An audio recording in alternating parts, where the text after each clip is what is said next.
부모님의 관심과 사랑이 미치지 못해서 중학교까지 다니다가 학교를 중퇴하게 됩니다. 큰아버지의 권유로 화랑에 취직을 해서 런던까지 가게 됩니다.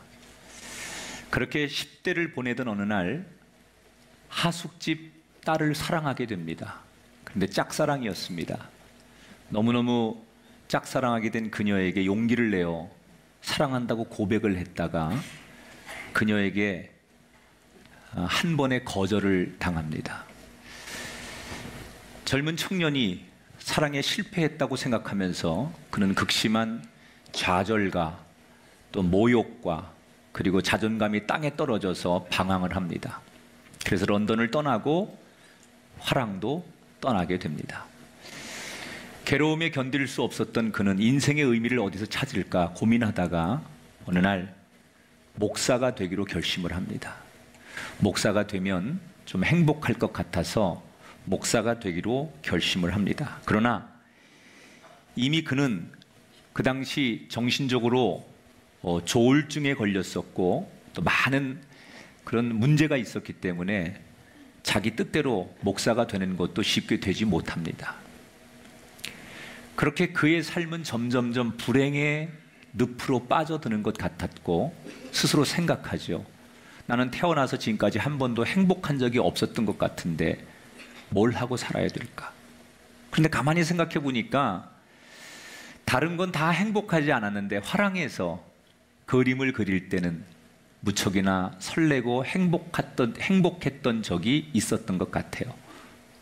그래서 전공은 하지 않았지만 내가 좋아하는 그림을 그리기로 결심합니다. 가까운 가족들은 그런 그림을 그려서 어떻게 평생 먹고 살겠냐고 그를 비난하고 조롱합니다. 그래서 가족과 멀어지게 됩니다. 그는 화가 생활을 딱 10년 합니다. 37살에 죽게 되는데 그가 그린 그림을 주변에서 많은 사람들이 혹평을 합니다. 그래서 그의 그림은 살아생전에 딱 2점만 팔립니다. 아무도 자기 그림을 사주거나 인정해주지 않지만 그는 그럴수록 내가 좋아서 내가 하고 싶어서 그림에 매진을 합니다. 그리고 10년 동안 800여 작품을 남기게 됩니다. 37살에 세상을 떠난 여러분 잘 아는 빈센트 반 고흐입니다. 이 고흐의 삶은 태어나서 37살에 일찍 죽을 때까지 불행의 연속이었다라고 말할 수 있습니다. 그런데 남들은 그를 불행하다고 말할 때 그가 중간에 한 10년 동안 인생의 의미, 가장 행복한 순간을 찾았던 그 순간은 언제냐?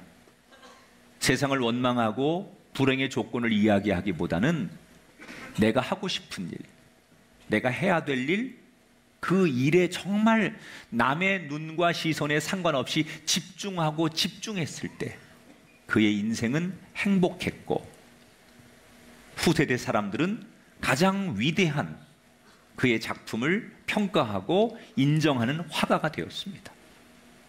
전 우리 인생도 그렇다고 생각합니다. 우리가 예수를 믿고 신앙생활 열심히 해도 때때로 우리 삶에 불행이 찾아옵니다. 관계가 틀어지고 또는 육신적으로 아프고 이런저런 삶에 많은 고난들이 우리에게 옵니다. 그때 사람들은 내 삶에 어려움이 왔기 때문에 불행한 자신의 처지를 비관하면서 또는 원망하면서 내가 진짜 해야 될 일을 놓칠 때가 많아요.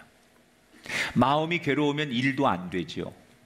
또 내가 힘들면 사람과의 관계도 다 잃어버리죠. 심지어 내 자신이 마음이 지치고 힘들면 하나님과의 관계도 포기하는 사람들이 점점 많아져요. 여러분 정말 우리가 힘들지라도 그 힘든 터널을 빨리 빠져나오려면 아무리 힘들어도 내가 붙잡고 내가 해야 될 일에 더욱 집중하고 그 일을 찾을 때 어떤 불행도 이길 수 있는 거예요. 해야 할 일까지 포기하면 그 인생은 진짜 망가지지만 힘든 그 순간에도 내가 해야 될 그 일에 집중하면 하나님께서는 바로 그 사람에게 이길 힘도 주시고 지혜도 주실 줄 믿습니다. 오늘 사도행전 20장의 말씀을 나눌 건데 바로 그런 내용인 것 같아요. 지금 사도 바울이 지난 시간에 아시아의 큰 도시 중에 하나였던 에베소에서 사역한 이야기를 소개해 드렸어요. 2년 넘게 두란노 서원에서 하루 5시간씩 말씀을 사모하는 사람만 따로 모아가지고 집중적으로 말씀을 가르치면서 교회가 부흥했습니다. 그리고 많은 능력이 나타났어요. 그런데 이게 빛이 있으면 어둠이 있다고 교회가 막 부흥하니까 그 부흥을 시기하고 또 반대하는 세력들이 나타나서 굉장히 그 두란노 서원을 중심으로 종교 간의 갈등이 많이 일어났습니다. 그리고 그 갈등이 최정점에 다다르는 순간은 우상을 섬기는 사람들 주변에서 자신들의 삶의 터전이 기독교인들 때문에 없어진다고 생각해서 그들이 소요를 일으키게 되고, 그래서 사도 바울은 할 수 없이 에베소를 떠나게 됩니다. 그리고 오늘 본문은 에베소를 떠나면서 그가 어디에 도착하느냐? 유럽으로 건너갑니다. 다시 에베소는 아시아지요. 다시 바다를 건너 유럽으로 가죠. 그리고 빌립보, 데살로니가, 고린도 이런 교회를 돌아봐요. 이 도시를 돌아보면서 자기가 선교하고 세웠던 교회를 다시 되돌아보는 거예요. 이때 고린도에서만 3개월을 머물게 되는데 바로 유명한 로마서를 이 3개월 머무는 동안 바울이 기록하게 됩니다. 그리고 바울은 거기서 아주 중요한 한 가지 사역을 하는데, 그게 뭐냐면 지금 이렇게 유럽의 교회들이 세워지고 선교가 되는데 모체가 되었던 이스라엘의 예루살렘 교회가 당시에 흉년이 들어서 대단히 교인들이 어렵고 교회가 어렵다는 소식을 듣습니다. 그래서 유럽의 교회들이, 자기가 세운 교회들이 십시일반 그 모 교회인 예루살렘 교회를 좀 도와주자 그래서 선교 헌금을 많이 모으게 됩니다. 그래서 그 선교 헌금을 가지고 예루살렘에 전달하러 직접 바울이 가는 여정이 오늘부터 소개가 돼요. 바울은 사실 예루살렘에 가는 도중에 때로는 배를 타야 되는데 배를 못 탑니다. 왜냐하면 그 당시 유대인들이 바울을 죽이려고 여러 가지 음모와 계략을 꾸몄기 때문에 그걸 알고 배를 타지 않고 몇 배 더 돌아서 육로를 통해서 다음 코스로 가기도 하고, 또 지금 예루살렘에 많은 현금을 가지고 이 구제 헌금을 가지고 예루살렘으로 가는 도중이었기 때문에 돈이 있다는 걸 알고 많은 사람들이 사도 바울을 노리고 있었어요. 그래서 굉장히 신변이 위험하고 불안한 상황에서 오늘 성경에 보면 그가 선교 여행을 하게 됩니다. 자, 그가 이제 고린도를 떠나서 오늘 성경에 도착한 도시 하나가 있습니다. 드로아라고 하는 도시예요. 드로아라고 하는 도시에 도착해서 오늘 성경에 보니까 아주 흥미진진한 에피소드 하나가 나옵니다. 여러분, 사도 바울은 당시에 기독교인들에게는 최고 유명한 목사였어요. 설교를 제일 잘하고 또 학문적으로 가장 위대한 신학자였고 대중성이 있는 사람이었어요. 그래서 사도 바울이 드로아라고 하는 곳에 온다니까 기독교인들이, 야, 그 우리의 좋은 설교가인 그 유명한 바울이 온다니까 기독교인들이 열일 제쳐놓고 다 모여가지고 이 사도 바울에게 떠나는 동안 우리에게 말씀을 달라고 요청합니다. 그래서 주일이 되어서 사도 바울이 교인들과 함께 예배드리고 다시 성만찬하고 기도하고 또 애찬을 나누고 저녁 때까지 계속 말씀을 전해요. 이건 사도 바울이 원해서가 아니라 드로아에 모인 기독교인들이 이 사도 바울이라고 하는 사람이 워낙 유명한 사람이니까 그분의 가르침, 그분의 설교 말씀을 듣고 싶어서 조르는 거예요. 그래서 하루 종일 이 사도 바울의 말씀을 듣고 예배드리고 기도하고 설교하고 주일을 그렇게 보내는 거예요. 그 사람들이 많이 모여서 저녁 때까지 사도 바울의 설교를 듣는데, 한참 설교를 하는 도중에 저쪽에서 쿵 하는 소리가 들리는 거예요. 이 무슨 일이 일어난 걸까? 오늘 성경 20장 9절에 이렇게 소개합니다. 유두고라 하는 청년이 창에 걸터 앉아 있다가 깊이 졸더니 3층에서 떨어지거늘 일으켜보니 죽었는지라. 자, 유두고라고 하는 젊은이가 예배를 참석했어요. 그런데 이 청년은 어떤 사람이냐? 노예입니다. 당신 신분이.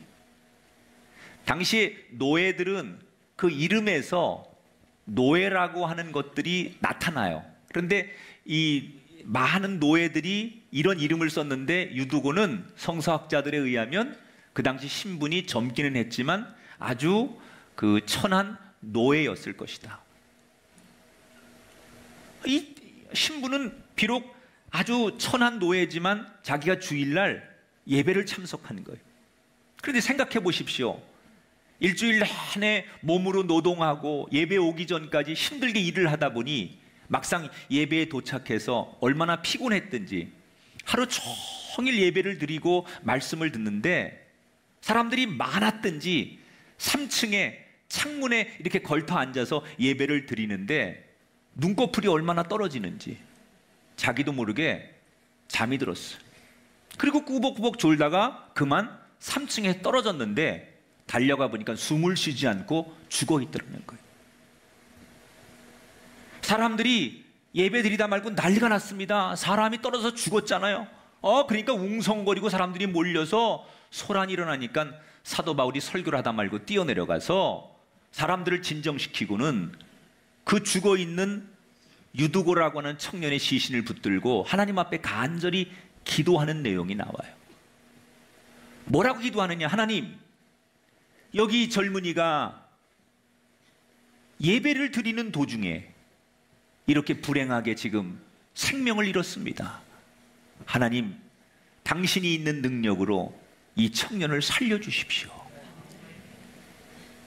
그런데 여러분, 놀랍게 성경에 예수님이 사람을 살리는 이야기, 베드로가 다비다를 살리는 이야기, 그리고 바울이 유두고를 살리는 이야기, 이게 쭉 나오는데 그 바울이 그렇게 간절히 기도했을 때 이 유두고가 죽은 줄 알았는데 다시 살아납니다.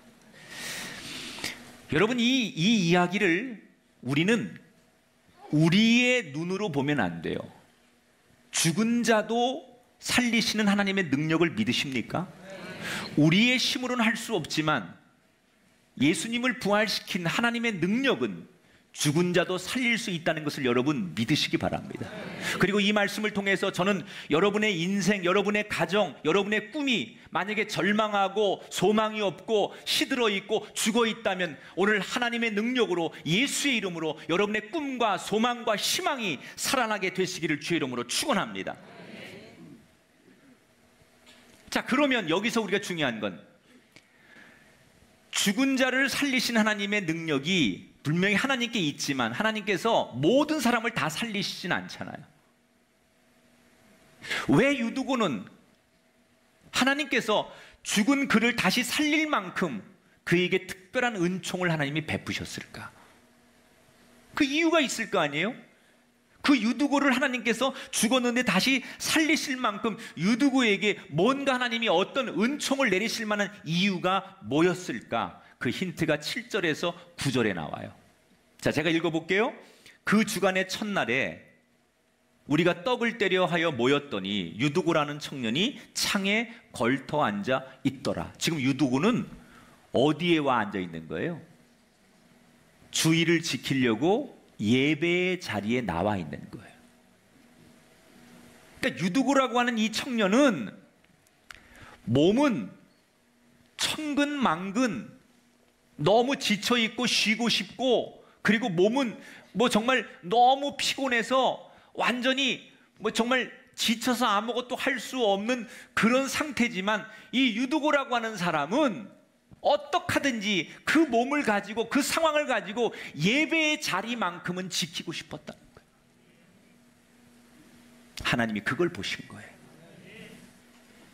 근데 여러분, 졸아도 내가 예배의 자리에 나오려고 하는 그 마음이 중요하다는 거예요. 물론 예배를 나와서 졸지 않고 예배를 정말 건강하게 드리는 게 가장 좋은 이상적인 거지만 그 마음의 동기가 내가 잠을 못 자서 힘들고 피곤하고 지치고 어렵지만 오늘 거룩한 주일인데 하나님 앞에 나와서 예배의 자리, 그 예배의 자리를 지키고 그 예배의 자리에 참여하고 그 예배를 집중하려고 하는 그것이 하나님 보실 때는 더 아름다운 일이라는 거예요. 결국 유두고는 그가 무슨 신분이 훌륭하거나 세상적인 지위가 있거나 능력이 있어서 하나님이 그를 살려주신 게 아니라 그 마음의 동기가 너무 지치고 하찮은 인생이지만 그래도 예배의 자리를 뺏기지 않으려고 했던 그의 진정한 마음을 하나님께서 아셨기 때문에 그에게 은총을 베푸셨다는 거예요. 사랑하는 여러분, 혹시 여러분 삶에 인생의 어려운 순간이 오거든 그때 예배의 자리를 소중히 여기시고 예배를 드릴 때 집중하시면 여러분 삶에 유두고 같은 하나님의 은혜가 임할 줄 믿습니다. 자, 이렇게 유두고를 살린 바울이 밤새도록 그렇게는 해프닝이 있었지만 드로아에서 설교를 마치고 바울은 다시 배를 타고 4일 정도 더 지나서 밀레도라고 하는 곳에 도착을 합니다. 자, 쭉 지금 드로아에서 아소 뭐 이렇게 쭉 해가지고 서머나 해가지고 에베소 옆에 밀레도라는 곳을 갑니다. 근데 사실 여기서 바울은 지도에 보면 저 밀레도 위에 있는 에베소를 가고 싶었어요, 마음은. 그런데 아까 조금 전에 제가 지난 시간에 설교한 대로 에베소에서 나올 때 폭동이 일어나서 나왔거든요. 그래서 자기가 다시 지금 에베소를 들어가면 아직도 감정이 상해 있는 사람들이 또다시 소요가 일어날 것 같으니까 자기 때문에 많은 동료 기독교인들이 어려움에 처할까 봐 에베소를 못 들어가는 거예요, 바울이. 그래서 에베소를 거쳐서 밀레도에 도착을 합니다. 밀레도와 에베소는 한 45km 정도 떨어져 있어요. 일부러 거길 가가지고 에베소에 있는 장로들을 밀레도에 오게 합니다. 그리고는 모처에서 에베소에서 온 교인들 대표를 데리고서 따로 예배를 드리면서 바울이 이때 설교를 하는데 이 설교를 고별 설교라고 해요. 여러분, 사람이 우리도 다 그렇잖아요. 마지막이라는 거. 어떤 일을 할 때 이게 내 인생의 마지막이고 이게 나한테 유언과도 같은 것이다. 그러면 사람은 그 순간이 진실해지는 거예요. 여러분, 언제 제일 진실해지느냐? 죽기 전에. 그때 남기는 말이 다 진짜야. 사람은 이 마지막에 죽기 전에 진실해지고 솔직해지고 간절해지거든요.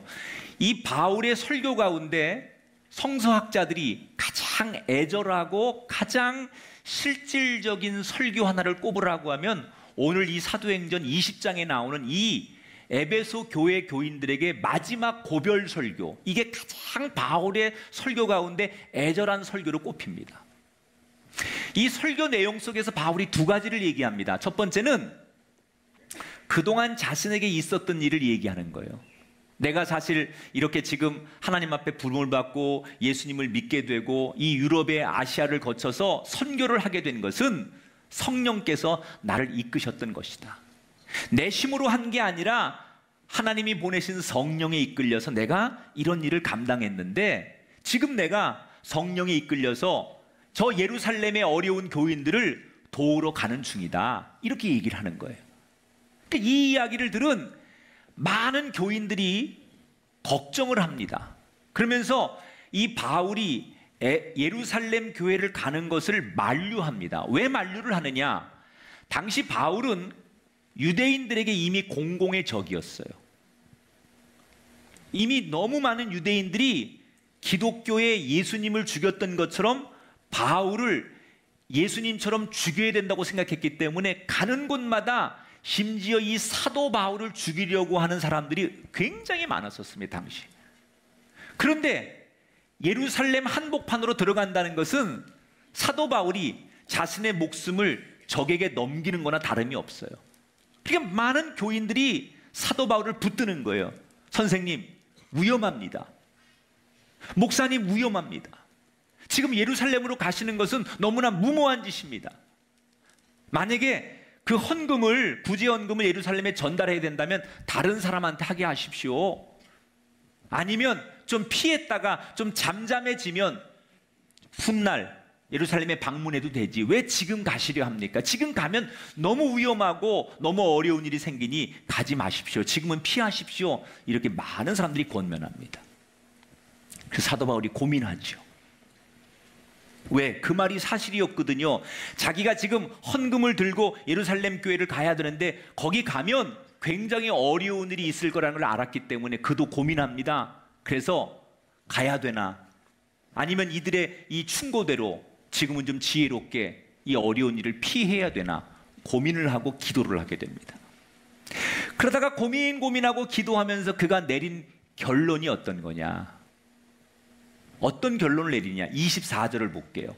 같이 읽습니다. 시작. 내가 달려갈 길과 주 예수께 받은 사명 곧 하나님의 은혜의 복음을 증언하는 일을 마치려 하면은 나의 생명조차 조금도 귀한 것으로 여기지 아니하노라.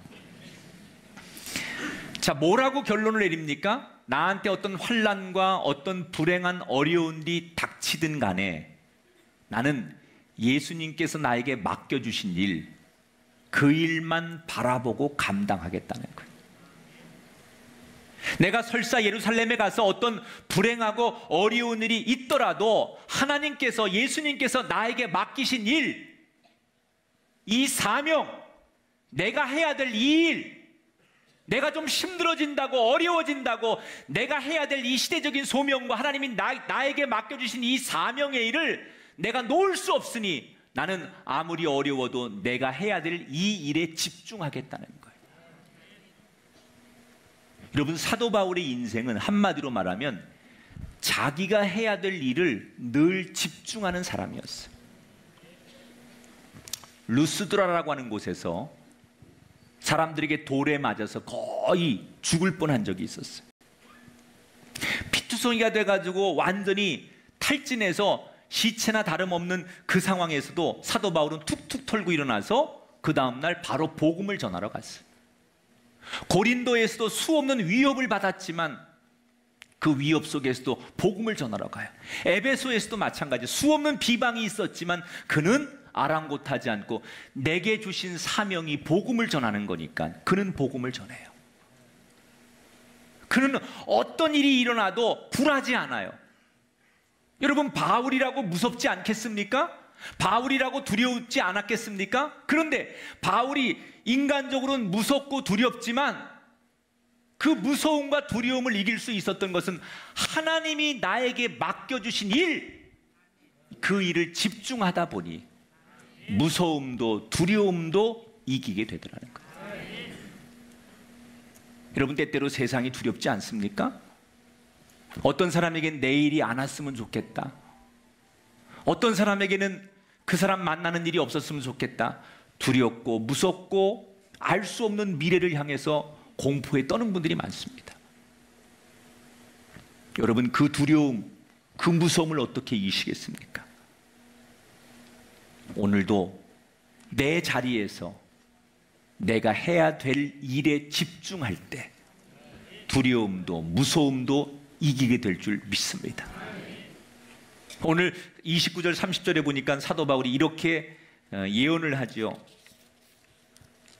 내가 떠난 후에 사나운 이리가 여러분에게 들어와서 그 양떼를 아끼지 아니하며 또한 여러분 중에서도 자기를 따르게 하려고 어그러진 말을 하는 사람들이 일어날 줄 내가 아노라. 목회자인 바울이 떠나고 나면 나머지 교인들끼리 신앙생활을, 공동체를 이루는 도중에 수없는 어려움이 있을 것이다. 유대인들의 방해, 종교가 다른 주술사들, 이단들, 또 같은 교회 안에서도 당파를 만들어서 교회 안에서도 여러 가지 그런 갈등들, 이런 것들이 분명히 있을 것이다. 사도 바울은 그렇게 이미 교회가 사람들이 모이는 곳이니까 분명히 그런 어려운 일들이 생길 것이다. 그래서 걱정하는 거예요. 남겨진 교인들을 걱정하면서 사도 바울이 만약에 그런 일이 생기거든 다른 거 다 내려놓고 한 가지만 기억해라. 한 가지만 붙들어라 그래요. 만약에 교회가 어렵고 힘든 일이 생기면 너희들 그때는 딱 한 가지만 붙들어야 되는데 그게 뭐냐?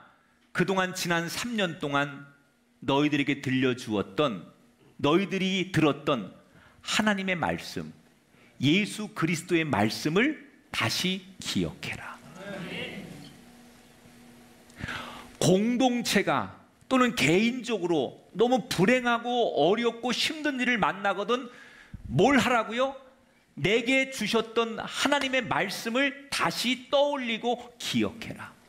어떤 영적인 혼란이 오거나 인생의 어려운 순간이 오면 뭘 붙들어야 되느냐? 그때는 말씀을 붙들어야 된다는 거예요. 실제로 사도 바울이 이 에베소 교회를 떠난 다음에 진짜로 에베소 교회는 많은 이단들이 들어와서 에베소 교회가 굉장히 어려워집니다.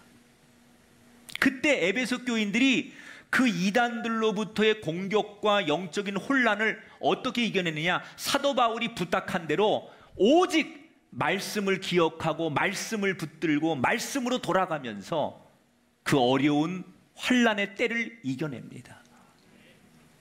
여러분, 그리스도인은 말씀에 의해서 사는 사람이 그리스도인이에요. 여러분, 말씀이 없어서 우리가 곤고한 게 아니에요. 하나님이 말씀이 없어서 우리가 배고픈 게 아니에요. 여러분에게 주신 말씀을 여러분이 다시 기억하지 못할 뿐이에요.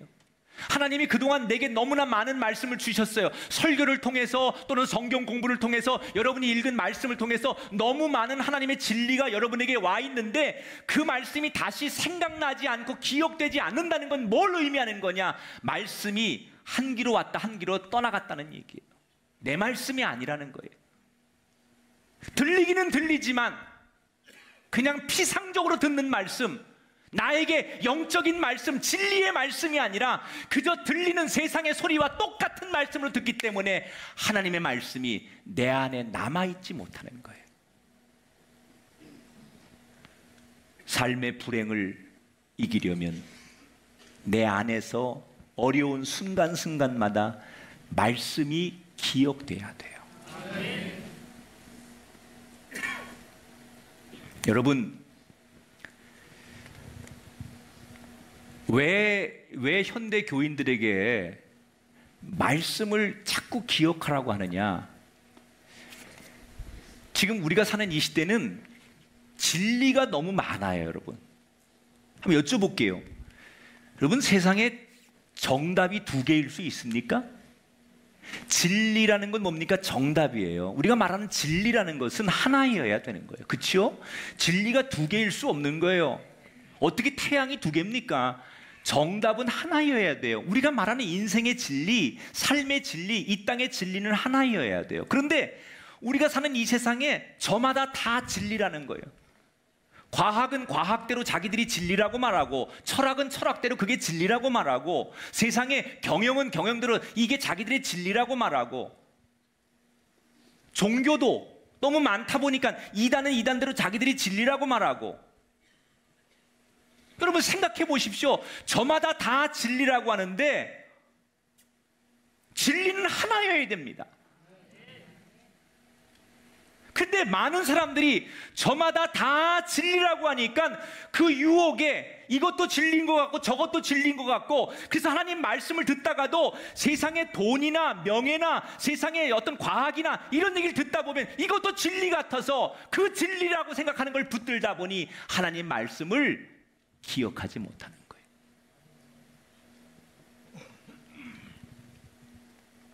진리는 하나입니다. 예수 그리스도만이 참 구주이십니다. 오늘 이 세상에 너무 많은 진리가 우리를 흔들 때 우린 뭘 해야 되느냐? 우리가 배운 말씀, 우리가 들었던 말씀, 복음, 그게 진리이기 때문에 더더욱 선명하게 그 말씀을 기억하고 그 말씀을 붙들어야 돼요. 여러분, 그 말씀을 굳건하게 붙들면 아무리 세상이 우리를 흔들어도, 아무리 세상이 혼란스러워도 그 진리를 굳건하게 믿는 사람은, 그 진리를 굳건하게 붙드는 사람은 혼란스러운 세상에서도 흔들리지 않아요. 그래서 여러분, 말씀을 듣는 태도, 말씀을 이렇게 주일날 듣고 가시면 이거 잊어버리시려고 하지 말고 자꾸 기억하세요. 내 삶에 이 말씀을 적용하세요. 이 말씀이 내 삶에 실천되도록 주신 말씀을 또 기억하고 아침 저녁으로 묵상하고 이 말씀을 통해서 하나님이 내게 어떤 은혜를 주시는지 기도하고 간구할 때 이 진리가 여러분을 떠나지 않게 될 줄 믿습니다. 에베소 교인들이 바울이 떠난 다음에 그 공동체가 대단히 혼란스러울 때 그들은 진리만을 붙들고 말씀만을 붙들었기 때문에 그 혼란의 때를 이겼던 것처럼 우리 꿈의 교회 성도들과 이 땅에 사는 많은 인생들이 불행의 터널 앞에서 그 불행의 터널을 빨리 빠져나가는 방법은 빛 대신 그리스도의 말씀만이 우리 인생의 가이드가 될 때 안전하게 그 터널을 빠져나갈 줄 믿습니다. 사람은 불행을 피할 수 없습니다. 질병이라는 불행, 시련이라는 불행, 혼란이라는 불행, 어떻든 간에 인생은 많은 불행을 만나게 돼 있어요. 그런데 그런 불행한 일, 시험을 만날 때 인간이 어떻게 그것을 이길 수 있느냐? 집중하라는 거예요. 집중. 오늘 말씀은 그런 어려운 순간들이 올 때마다 우린 더더욱 집중하라는 거예요. 어렵기 때문에 에이 모르겠다, 될 대로 되라, 그리고 다 포기하는 거예요. 직장도 포기하고 자식도 포기하고 사람 관계도 포기하고 하나님도 포기하는 그런 인생이 아니라 어려울수록 더욱더 집중하라는 거예요. 뭘 집중해요? 예배의 자리를 더욱더 집중하시고 어려울수록 해야 될 내게 맡겨진 그 일의 사명에 더욱더 집중하고 어려울수록 진리이신 그리스도의 말씀을 붙드셔서 기억하셔서 무슨 일을 만나든지 형통한 저와 여러분 되기를 주의 이름으로 축원합니다. 따라합시다. 불행은 집중하면 해결됩니다. 할렐루야. 하나님이 여러분에게 주신 말씀입니다. 이 말씀을 잘 삶에 적용하셔서 여러분 삶의 아름다운 열매들이 많이 맺혀지게 되시기를 주님의 이름으로 축원합니다.